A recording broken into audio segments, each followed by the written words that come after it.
turkeys die by 1,000 cuts. We have some bigger landscape level issues. So Turkeys for Tomorrow, we're just a little over 5 years old. We're a 501c3 nonprofit organization. Just trying to come up with some scientific solutions to really address wild turkey decline. We just stood up what will be one of the largest research projects ever done with a predator-prey study for turkeys.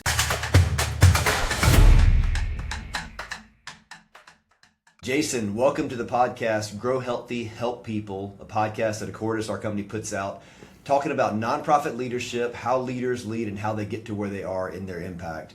You work with Turkeys for Tomorrow, is that correct? Correct. Today you're calling in from where? I'm in Bowling Green, Kentucky. Kind of nice. I just left Georgia and I was sweating, and it's kind of nice to be back to the place where everything's very green right now. The bluegrass state, nice. That's so right. I'm just south of you in Nashville, about an hour and a half away, so not too far from where you are there. So when you say you're out traveling, what are you doing on these trips? Are you hunting? Are you meeting with donors? Are you meeting with program-related staff? Tell me what you're doing. It is everything you can think of. So at this time of the year, it is springtime. Turkey seasons are in full swing. No doubt we're an organization that supports growing wild turkey and really trying to reverse the decline of the wild turkey that's going on right now in the southeast. It's a big deal. So it's a little bit of everything. So yeah, I may have been on a hunt yesterday. I may have for a couple of days. But I was also working with a landowner. We're talking about private landowner cooperatives, or we're working with folks that can help us with donations or partnerships. And so it's always a plethora of things. And, some people get to go to they may put a suit and tie on, go to a business meeting to try to make something happen. My best business meetings is sitting by a tree or maybe with a fishing pole in hand or walking through the woods talking habitat management. And that's where it all really comes together. I love that. Making a deal when there's no roof over your head. That's where you want to be. Yeah, Absolutely. And as you know, in business and nonprofits, that's where at least half, if not 3/4 of the deals happen, is out in the open, just working with folks, talking with folks, and landing some kind of partnership. That's great. Absolutely, man. I mean, you get to really know people more on an intimate scale, and we're not trying to do transactions. We're trying to build quality relationships with people where they believe in our conservation mission. And when we see that and we connect, man, beautiful things happen. That's great. So tell me about the decline of turkeys or the population decrease. What's going on there? Yeah, it's kind of complicated, man. Turkeys die by 1,000 cuts. And I'll tell you, I'm one of those guys that probably have harvested a few as well. But we have some bigger landscape level issues. Some of it is habitat related, nesting and brood range. We do believe there's some issues with an increase of mesopredators, really small to medium sized predators on the landscape, really because of the change of the landscape out there with fragmentation, more people being dispersed. You hear about people having issues with rodents, critters, things that are around their homes, etc. And that really falls into play in the more rural to suburban landscape as well. And so when we have those two things, and maybe even a little bit of overharvest, maybe some isolated disease. I mean, when you pile all this together, it's just there's some issues. And so we're trying to address that. So, I've worked with enough organizations that conservation organizations, sometimes they say you should never kill an animal. But some of the most strong, helpful, successful conservation efforts are through the right management, the right programs, and even generating enough revenue so that you can, if there's a business model for it, the economy sometimes will embrace that. So talk to us about how through the right kind of harvesting or hunting, you can actually preserve the animal's longevity and the healthy population growth. Hunters were the original conservationists, and we still are. We're the ones that put the majority of the funding back into every state from a national to international scale. So it's that important. A lot of people don't realize that. We harvest animals, but no doubt some people go to the grocery store to get their protein, and I like to get mine very organic. And so I know where my food comes from, and I get to share a story and get to enjoy some time in the outdoors and have that experience. And so it's very important that so our conservation organization, as is most conservation organizations, not environmental organizations, are definitely focused on that balance. So it's not a protection. It's we're integrated with it. And, we look at harvest each year as there's so many animals that are going to naturally die from Mother Nature. And it's kind of through starvation, disease, you name it. And so we look at that as the potential for compensatory mortality, which basically means what us hunters harvest is basically making up the difference for the animals that are going to naturally die. Yeah, okay. Very simple. Sometimes I think about our ancestors, 150 years ago. What we do today would be completely foreign to them, and every one of them ate wild animals, probably regularly, and then also grown animals, cultivated animals. But they didn't eat animals from 400 miles away that were killed in a meat house. Their cow that they grew up, raising out there, and they didn't name it because they didn't want to have to go through the trauma of killing their best friend. But like my grandmother, they got milk out of their dairy and eggs out of their field, and now we say we've got a better way of doing it. Well, it's not necessarily better. So tell me about the history of Turkeys for Tomorrow. Where did you guys start? Why did you guys start? And what's your role there? Sure. So Turkeys for Tomorrow, we're just a little over 5 years old. We're a 501c3 nonprofit organization, just trying to come up with some scientific solutions, really, to really address wild turkey decline. And so we had a group of 14 individuals really in the hunting industry that were very concerned because they were not hearing, seeing, experiencing wild turkeys throughout the year. And so they started making some nudges and asking questions. And literally they're like, well, hey, we just want to put some money into wild turkey research. We want to figure this out. And that evolved to people going, well, I want to be a part of that. I want to be a member. And when I first heard about TFT, which was very early, I spoke to some of the guys, and a few years ago had just stepped in. I had a great friend of mine said, hey, I think these guys need some help. And I have a history in the turkey arena doing turkey management. And so I reached out and said, hey, I'll volunteer and help you. And they're like, well, who are you? And so I spoke with the board, and they found out that I have a very long history doing wild turkey restoration across the eastern United States. And the next thing you know, I was doing some private consulting on my own, and I said, you know what? I'll help y'all stand up the organization. And so I signed a 1-year agreement, helped put in for a grant, and the next thing you know, our board was like, could you just be our first CEO and run this thing? Because we need, you get it. Full-time, full-focus help. I'm like, absolutely. I said, let me finish this contract out, and if y'all are still happy with me, then yeah, we'll do that. And so we did. So this June, I will hit my second anniversary as our CEO. Okay. And we're growing pretty aggressively. Last year we had about 35% year-over-year growth, and this year we're projected around 55% year-over-year growth. That's great. And so what is it membership revenue, or what is the revenue model here? Tell me more.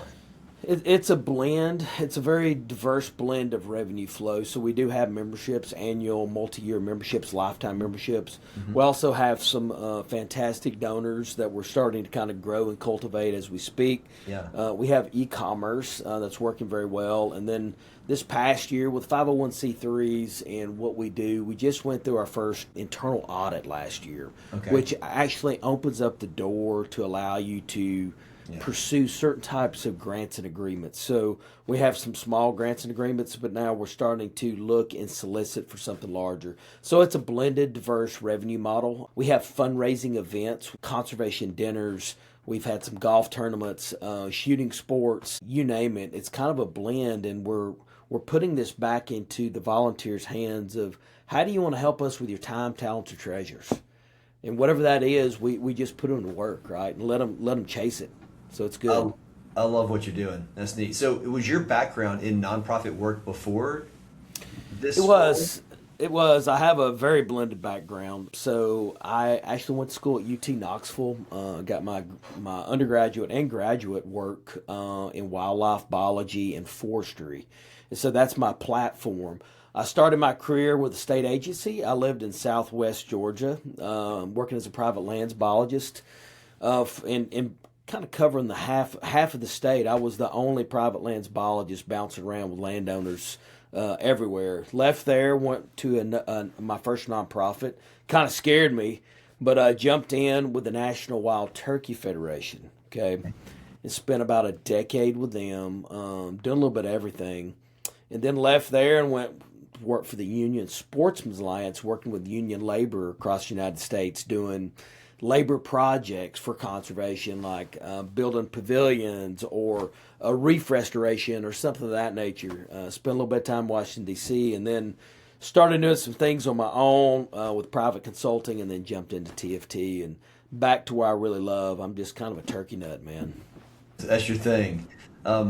So you're now running Turkeys for Tomorrow, and it's a nonprofit. It's got a great mission, but also you find that like you're actually running a business also. You got payroll stuff to figure out and payroll taxes and filing your 990 for, to the IRS for your nonprofit. Like, what are some of the things that you feel like they're piling up in your plate? Like you want to be in the woods, sitting by a tree, calling a turkey in. That's where you want to be. But I know that you're sitting at your desk sometimes putting in donations and sending out receipts and the stuff that you have to do when you're running a small nonprofit. What are the things that pile up in your plate that you just kind of hate? I'll tell you what, just looking at scalability at a nonprofit is the challenge, right? So what's the next step? What's the next risk? It's all calculated risk to get to the next level, and we're just trying to do more. And ultimately, I've told everyone, like, if we solve the problem of wild turkey decline, we'll dissolve this organization and move on. I feel like we have done what we told people we would do. And so the day-to-day, like right now, we have the springtime, we have a high volume of people reaching out for everything. They're interested in turkey hunting. They're interested in our private landowner cooperatives. They're interested in what's going on. And so just trying to manage the volume. My wife and kiddos tell me, like, Dad, you're on the phone more than anyone we've ever met. And so I'm like, yes. And so it's like day after day. And I'm almost hoarse. I want like 3 days of just this. And literally the volume of requests coming, to be honest with you, is probably bigger than anything. And we have some help to manage a lot of this. But at the moment, a lot of people want to speak to me for obvious reasons. So we just manage and keep going, man. You got to have some grit, brother. Grit is what makes it happen, and the hustle, and I don't know. I have this Energizer Bunny battery, and I hope it keeps burning, man, because I just keep going and going. I like to be up early. I'm usually, when I'm out meeting with partners, and we're out in Georgia this past weekend, really doing a partner connection hunt, joint podcast, etc. And literally, I was up normally before everyone, and still up very late talking because I'm trying to make the most of every single minute of the day. I mean, if you're hungry for it, man, yeah, it's a great thing, especially if you're getting to chase your passion, man. So I get to chase my passion every day. I don't feel like I'm working. I'm just doing what I'm supposed to do. It's great. I love it. So, as you were mentioning, the stuff that piles up in your plate, we actually have a company called Worker Bee, a sister company of Accordis, that places virtual assistants with executives and nonprofit leaders all over the country. And so just like you, a lot of folks have that plate that is overflowing. What is it? There's too much too much work to get done in the month, so you got to have some support to get that done. So if you or others need a virtual assistant, hit us up at WorkerBee. We'll put the URL at the end of this. And also Cordis, our other company, we do back office for nonprofits. So Jason, as you or other leaders that may be watching this are saying, man, there's just too much work piling up. How can I get the accounting? How can I get the marketing? How can I get the database off my plate so I can go lead and have those conversations? That's what we do. So hit me up at accordis.com if anybody else out there needs that. So Jason, what do you think the next 5 years at Turkeys for Tomorrow looks like? Ooh, son, it's going to be big. I mean, we already have like international requests. I was in New Zealand this past summer doing some things over there. We have requests out of Canada and Mexico. And so there's a lot of people that need help where their turkeys are found right now. And we're trying to address that. Number one, here in the U.S. first. But the requests are coming, and so I see a lot of growth. I see us starting to solve some problems. We just stood up what will be one of the largest research projects ever done with a predator-prey study for turkeys, and so 9 states, 11 sites. It's a big deal. So where are we going? I don't even see a ceiling right now. I do see us very broad across the United States, starting to be more ingrained with trying to get more done at the local level. And being at a place that's very stable, I would hope to say that we have, in the next 5 years, figured out one of the next big issues that we feel that may be causing more significant decline of the wild turkey than what we know about. Yeah. So the people that are reaching out to you now, are these turkey hunt guides and companies that are saying, hey, our population's down? Or are these governments? Are these regions? Are these landowners? Who's reaching out to you now to get help in their turkey decline? Brother, across the board, man. I have some outfitters I'm meeting with out west even, right around the corner next month, that are concerned about turkey decline.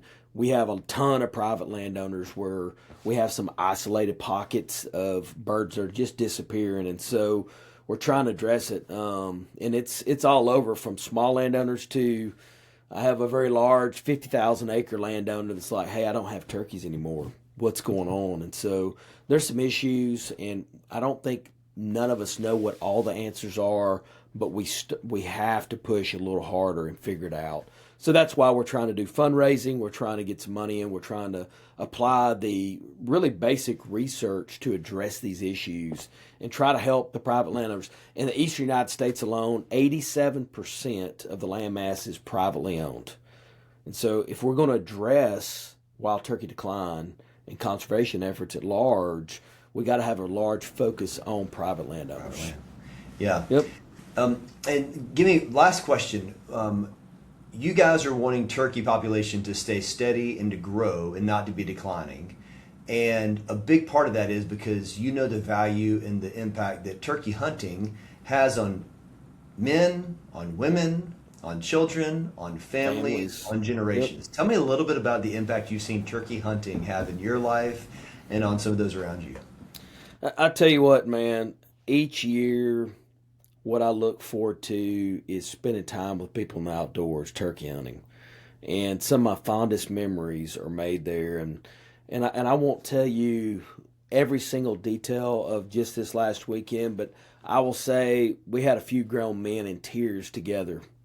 And you bond like no other. And I've been with kiddos, I've been with families, I've had some of the most life-changing experiences with people in the outdoors, and you can't beat that. To me, it's a godly thing, and it's a place that I think we're meant to be. And so, not only that it's good for the soul, it's good for the environment, it's good for conservation, but also hunting actually provides the funding that fuels state agencies, the federal agencies, etc., to manage the resource along with entities like us. And so if we didn't have licensed buyers in the states, we would not have the funding mechanism to make things happen. We have the best model of the world with funding that goes back into conservation. And most people don't understand that. So we're very blessed. And so we got to have the people that are hunting and fishing to make it happen. That's great. I've got one of my best friends bought his 15-year-old son a shotgun, and they're going out to get it dialed in and go turkey hunting last week. Awesome, man. It's not about shooting the turkeys. It's about being with the boy. It's about the relationships, the time out in nature. So, Jason, good talking with you today. I appreciate your time, and have a great day. Yeah, thank you. All right. Bye-bye.